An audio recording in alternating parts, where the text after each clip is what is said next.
Handling metadata in Lightroom is relatively easy. Maybe not as easy as it is in something like Bridge, but still okay. There is a metadata panel located in the library module. And when you click on it, it's going to open up and show you the information of whatever photo you currently have selected. So you can see I have this photo here. Here we go. Now, if I had all these 15 photos selected, the information is going to be right now on target photo or select photos. I'm going to zoom in here, and you can see when we zoom in that the file name, when we're under selected photos, is mixed because there are many file names. They're all in the same folder, and I could go to that folder. I could add information about all the photos.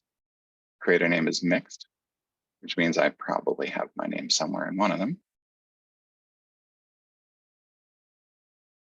We can customize what we see here, which is often useful. There's a lot of information. I'm going to make a custom view in a moment, but right now I'm going to stick with the defaults and press done. If I come back over to this dropdown, which is to the left of the word metadata,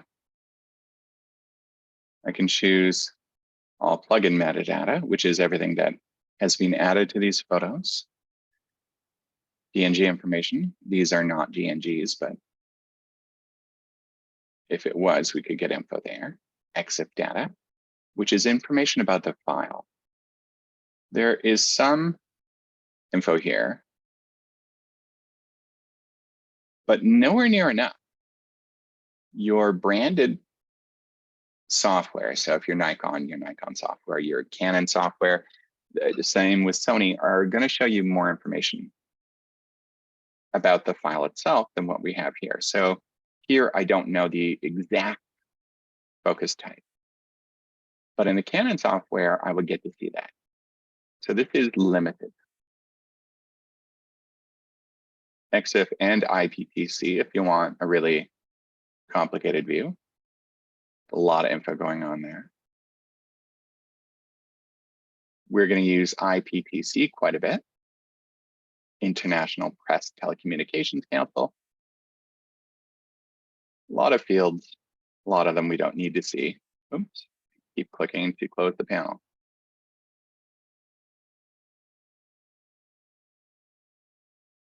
We can have presets. Again, I'm going to choose Edit Preset in a moment. I guess I can do it now. Wherever you see red, it means something is already filled in some of the photos, but not in others.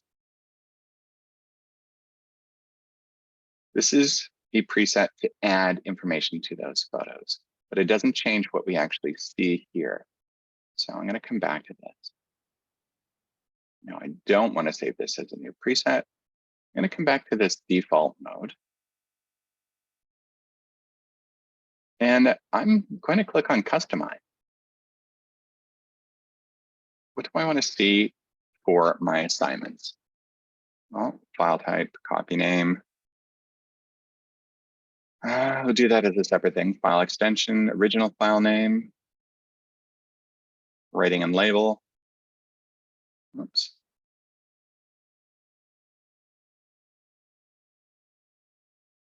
Label again, just to show you, we get a lot of this information duplicated. Metadata status. Megapixels might be interesting. It just shows how big the overall file is. Crop, make, model, camera. You know what? For a lot of this, I can just select everything for the camera info. Notice some of the more interesting things. We have subject distance, focus distance. That's not going to be available in every situation, but when it is, it's kind of neat. IPTC, copyright status, IPTC creator. Right now, I don't need anything from the IPTC content, not for assignments for me at least. Email, job title.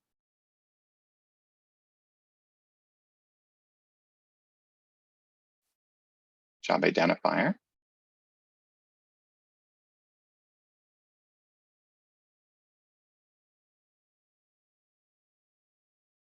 Arrange can reorder things, which is kind of fun. You can drag things around, which is neat. Press save.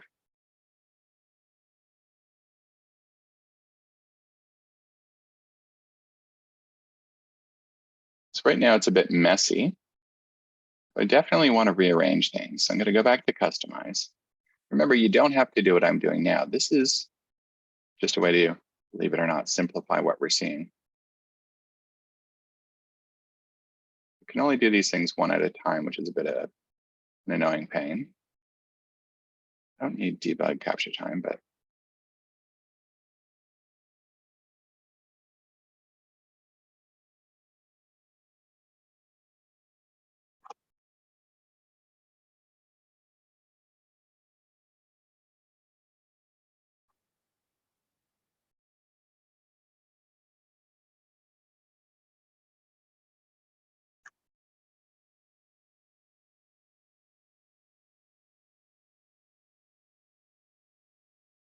see what it looks like when I do that.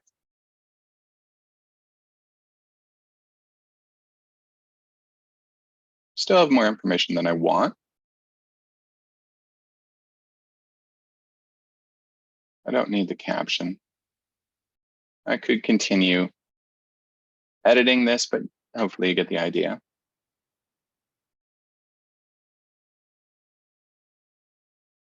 If I want to apply this to all the photos, I can select selected photos, make sure everything here is selected. Put my name, job title. In this case, I'm going to do exposure basics. Assignment, that's just as an example. Email, got my email. We are copyrighted, and I can apply that by hitting enter or return. Now all this information should be embedded in these photos. So every time I click on a photo, that should be there. Remember, this is going to be there now for every photo that you make from these originals. So if you make your high and your low res, this stuff is already going to be embedded there. Now, one important field that is not found right here has its own panel, which is keywording.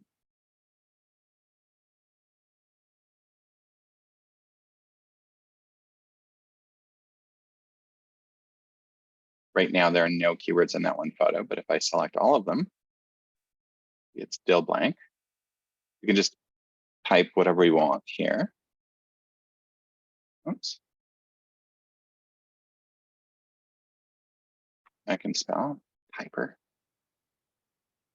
And if I want to separate this from another keyword, I use the comma.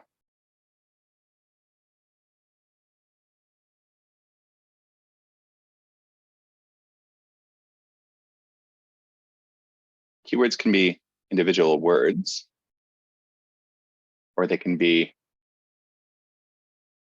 phrases.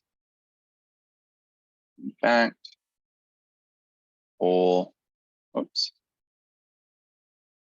sentences.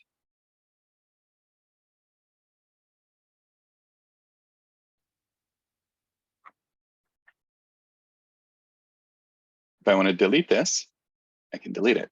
Notice the order changed. It's alphabetical. If I want to add individual things, I can click in this little field down below. I'm going to zoom in. That was zooming in way too much. Foam head. Exposure. Oops.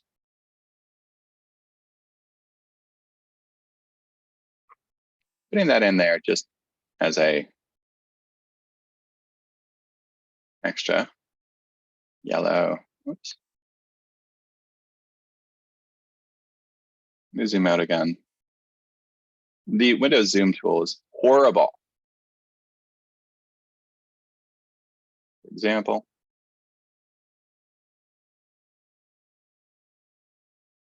you can type whatever you want.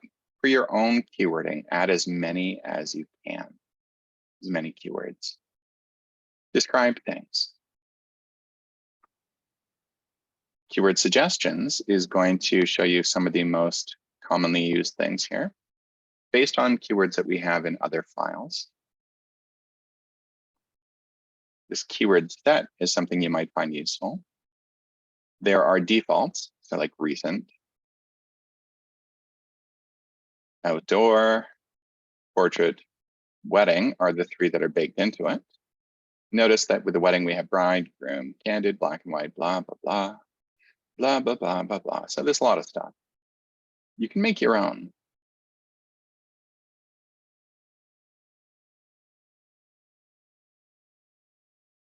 For school, you might do something like assignment, centennial. Wow, centennial. Sometimes my spelling is not awesome.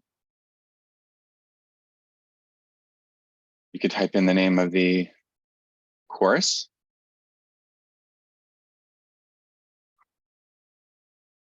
If you don't have something else you want to use in all of the assignments, you can leave that blank.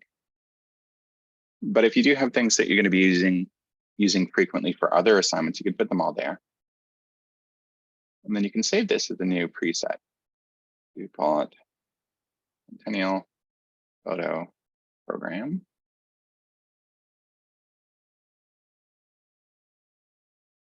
If I want to add things to it, I can just click Edit Set and go back and add something.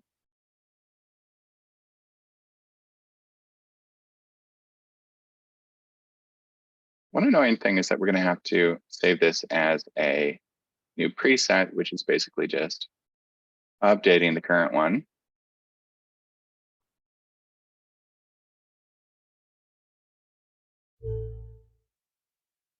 Not going to let us do this, so I can add something like version 2, press create, come back to that one, delete it. There should just be an update option, but that is not there. Come back here again. You can slow this down later.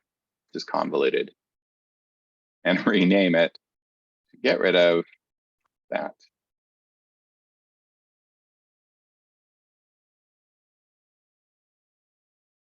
Spend some time playing with it, practicing. Not hard.